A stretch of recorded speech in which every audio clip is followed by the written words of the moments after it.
میرے نبی نے فرمایا اویس جائیں گے جنت میں لوگوں کے ساتھ، لوگ تو داخل ہو جائیں گے جنت میں اور اللہ کی طرف سے اعلان ہوگا اویس کو روک لیا جائے۔ اب جنت کے دروازے پہ پہنچ کے آیا حکم روک لیا جائے تو وہ پریشان ہو جائیں گے، کہیں گے یا اللہ مجھے کیوں روک لیا؟ سبحان اللہ تعالیٰ فرمائیں گے پیچھے مڑ کے دیکھو۔ جب وہ پیچھے دیکھیں گے تو جہنم کے لوگ کھڑے ہوں، تو اللہ تعالیٰ فرمائیں گے اویس تو نے ماں کی خدمت کر کے جو مجھے خوش کیا، آج تو میں اس کا پروٹوکول دینا چاہتا ہوں۔ یہ جہنمی کھڑے ہیں تو انگلی کا اشارہ کرتا جا، آج تیری توفیع لاکھوں انسانوں کو جنت میں ڈال۔ پیچھے عمل کیا ہے؟ جہاد، تبلیغ، تہجد، علم، سجدے، ماں کی خدمت۔ میں گیا ہوں اویس کرنی رحمت اللہ علیہ کے گاؤں گیا ہوں، ان کی قوم سے ملا ہوں، قوم کے لوگوں سے ملا ہوں۔ کالے پہاڑوں میں چھوٹا سا، ابھی چھوٹا سا گاؤں ہے۔ آپ نے کہا عمر تیرے دور میں ایک شخص آئے گا جس کا نام ہوگا اویس، اور وہ قبیلہ ہوگا مراد، اور اس کی سب کاسٹ ہوگی قرن، اویس بن عامر۔ وہ آئے تو تو اور علی اس سے دعا کروانا، تو اور علی۔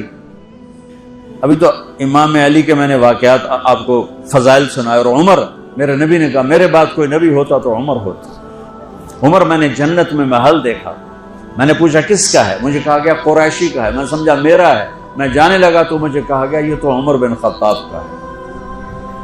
اور ان سے کہہ رہے ہیں اویس سے دو، اللہ کی قسم اویس جیسے کروڑوں قربان ان دونوں ہستیوں کے پسینے کے قطرے پر، لیکن امت کو سبق سکھانے کے لیے یہ سب کچھ کیا کہ آپ کل دیکھ رہے تھے آنے والے کل میں کہ میری امت ماں باپ کو دکھ پہنچائے گی، تو اس کا انتظام کر رہے تھے اس قسم کی نصیحتوں سے۔ حضرت عمر خلیفہ بنے، ہر سال حج کیا، ہر سال اعلان کریں بھائی اویس، بھائی اویس، ملا ہی کوئی نہیں۔ ایک سال آخری جو حج تھے، بالکل آخری نہیں، اس سے کوئی ایک یا دو پہلے، آپ نے سارے حاجی اکٹھے کر لیے اور فرمایا بھائی کھڑے ہو جاؤ، پھر فرمایا سب بیٹھ جاؤ، صرف یمن والے کھڑے رہو۔ تو چند ہزار یمن والے تھے، اچھا بھائی سارے یمن والے بیٹھ لو، قبیلہ مراد والے کھڑے رہو، تو چند سو رہ گئے۔ کہا اچھا بھائی مراد والے سارے بیٹھ جاؤ، صرف قرن والے کھڑے رہے، قرنی، تو ایک آدمی باقی بچا، باقی سب بیٹھ گئے۔ تو حضرت عمر نے کہا تو قرنی ہے؟ کہا جی۔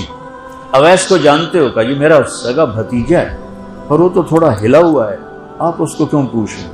تو حضرت عمر رونے لگے، کہنے لگے ہلا ہوا وہ نہیں، ہلا ہوا تو ہے۔ کدھر ہے؟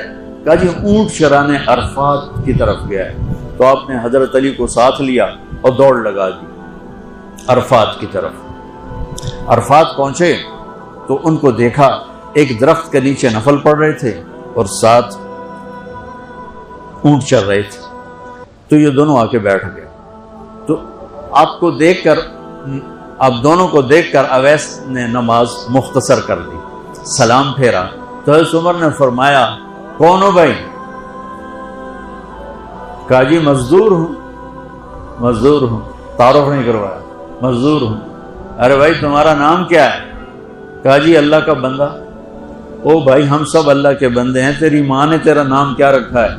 اب وہ تو جانتا نہیں تھا یہ کون ہے، وہ تو پہلی دفعہ حج پہ آئے تھے۔ وہ کہنے لگے بھائی کون لوگ ہو، کیوں میرا انٹرویو کر رہے ہو، کون ہو؟